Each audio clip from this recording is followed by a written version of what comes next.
Hey, this is going to be an animated book review of the book Solving the Procrastination Puzzle by Pychyl. So what is procrastination? Procrastination is the voluntary delay of an intended action despite the knowledge that this action may harm our future individual goals. It is literally needless voluntary delay. Now the bad thing about procrastination is that research and studies show that people who self-report themselves ranking on procrastination high, they also self-report low on achievement.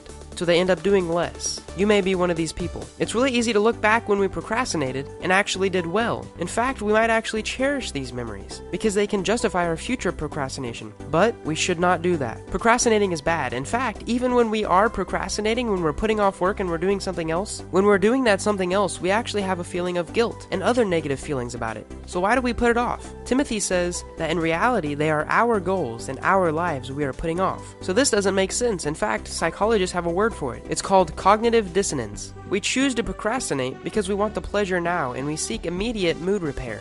And this is the puzzle. Why are we putting it off when we know that it will lead to our future goals? We seek immediate mood repair right now at the expense of long-term goals. In psychology, you learn that behaviors that are rewarded get repeated. So eventually, procrastination through reward becomes a habit. Now, one of the best excuses that procrastinators come up with is, well, I'll feel like it tomorrow. In fact, we actually feel good about making this proactive forecast that we're going to feel like it and we're actually going to do it tomorrow. But it's not always the case. In order to alleviate cognitive dissonance, we either need to do two things. We need to change our actions or our thoughts. And most of the time, we do stuff like downward counterfactuals, that is saying stuff like, it could have been worse. Or we distance ourselves, we make a denial of responsibility, it wasn't my fault, it was theirs. We may even distract ourselves. We focus on other things that aren't near as important. Sometimes we even change our beliefs altogether to match our actions. What we really should be doing is changing our behavior to match our beliefs.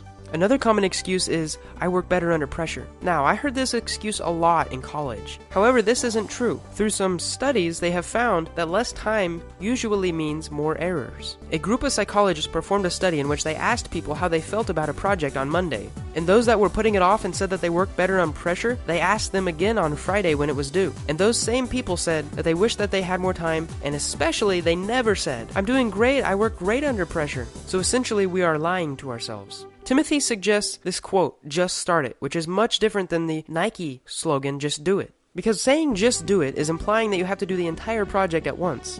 And this can be scary and off-putting.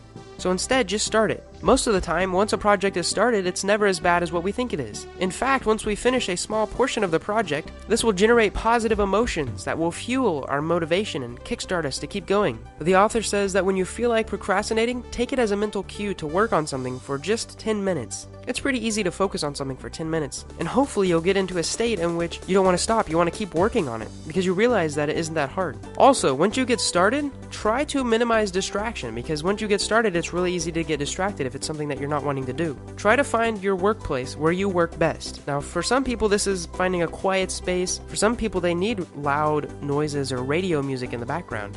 The procrastination puzzle also talks a little bit about ego depletion and willpower, but there's some other books that specifically talk just about this, so I'm not going to go in depth about it. Basically, you need to be doing the most important and most creative tasks in the morning. Tim suggests making a pre-commitment. If something happens, then you will do something. It is basically preserving your willpower. It is making decisions in advance. If I get a notification on my phone, then I will turn my phone off. Tim says that making these actually helps. Also, try not to multitask. In fact, don't ever multitask. When you multitask, you're not actually focusing. You're not living your life to the fullest, Tim says. Imagine where this channel would be if I focused on this channel specifically for 10 hours a day, reading and creating videos. It takes me about 4 hours to make a 4-minute video, and if I did this for a year, I would have some amazing and super high quality content. I also want to say that this book was pretty short, and the author states that in the very beginning. He says he wants to make it short so that we don't have a reason to put it off, because usually larger projects, larger books to read, we put off because it's more daunting. Leave a comment below of what you might be procrastinating on right now watching this video. Anyways, I hope you guys enjoyed this book review and I hope you learned something. If you did, click the like button below and subscribe for more.